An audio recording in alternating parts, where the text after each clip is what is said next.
I work for a church that is 264 years old. I'm also the board secretary and have been attending this church my entire life. This church family and building are like a second home to me. What you might not know is that we are also the oldest church in Schuylkill County and have a very colorful history.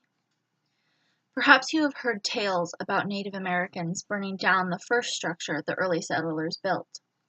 This is a true story, as the church sits at the bottom of a mountain called Sculp's Hill, and it is known that scalping happened often on these grounds. The Native Americans that lived on this mountain did not approve of the invaders below and wanted to send a message. Let's just say the founders of Zionsville Church did not have it easy. Not only did the settlers have to overcome the Native Americans trying to scare them away, but the congregation has also had to survive epidemics such as cholera. In the 1950s, there was a propane tank explosion that shook the old church building, leaving the sounding board above the pulpit crooked for the last 60 years to serve as a reminder of the heroes lost that day. Through all this trouble, the congregation and community have found ways to survive and even thrive through their faith and worshiping together in this much-loved church. Unfortunately, this may not be the case for some future generations. This building is a staple in the Orrigsburg community, and it is struggling financially and may only have a few years left. Based on our latest budget meeting compiled by the treasurer, the church is spending about 4.5 times as much money as it is bringing in each month. With totals estimated at $11,000 for monthly expenses and only $2,500 as monthly income, it's easy to calculate when the church will run out of money. Right now, Zion's Red Church only has about 6 or 7 years left, financially speaking. These figures are based solely on regularly and reoccurring bills required for maintenance and upkeep of the building. This budget does not reflect unforeseen expenses which have happened within the last year. For example, there was a time-sensitive mold issue discovered in the basement this past summer. Luckily for the church, the insurance covered the cost of the kitchen renovation, but it was still a large project that cost a lot of money. If the church had to pay for everything out of pocket, that projected figure of 6 or 7 years could have been much smaller. So far, the church was able to keep its doors open because of a one-time profit from selling much of the land that it has owned since the first settlers arrived in this area. Though this strategy helped them once, it is not a viable source of residual income, which the church needs if it wants to stay open to serve the community.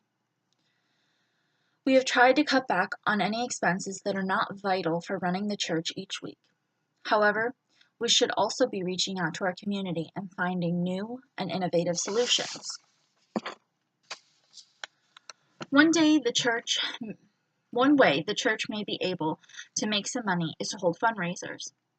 They have seen success with this strategy before. I recently spoke with a member of Red Church who has just come home from a 4-month hospital stay, which came with many medical bills of its own.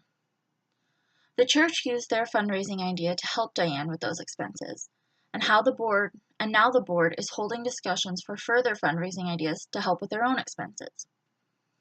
Another possible method for creating a new source of income would be to invest their current savings into a new venture. This could include using their resources to remodel or build a larger hall that could be rented out for events by the community. Not only could they potentially receive rental money, but perhaps new members for the church as they meet new faces and people become aware of the church and all it has to offer.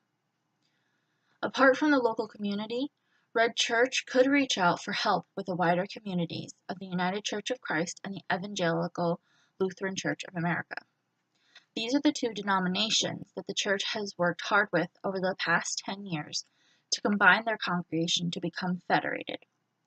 Each of these congregations have resources and officials who oversee the work being done in each church.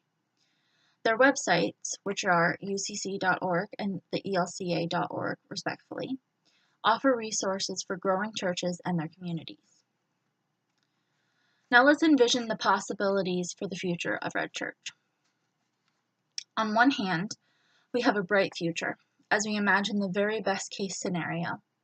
Realistically, if the church is able to use their resources to create a source of recurring and substantial income, as well as cut back on expenses as much as possible, Red Church could keep its doors open for as many years as people keep attending and contributing through fundraisers or rental properties. Personally, I would love to see this option happen so the historic church building can be used for my own future, for the future of my family, and the families in the community we have all come to know and love. On the other hand, we have a less hopeful potential. If the church cannot come up with any income-producing ideas or loses money on a possible investment, we could potentially see the closing of a historic and loved church and a congregation unwillingly separated. For some, this is the only time they see their friends during the week, and it could be unfortunate for these people to no longer have that time together. Not to mention, the building could potentially go into a state of ruin if no one is there to keep it maintained. The current building has been standing since 1884, so this would be a historic loss for the community as well. Zion's Red Church is a vital part of the community, not only as it helps members and those in need, but as a historically significant part of Schuylkill County. Losing this building and the place it holds in people's hearts would be a tragedy for our community and an end to an amazing story. I invite you to visit our website, zionsredchurch.com, and find us on Facebook. If you get to know the members of this congregation, you will feel the love that ruminates from the ancestral roots that they all have in this church, and as a result, you will want to help them fight to keep their beloved church alive for the next 264 years.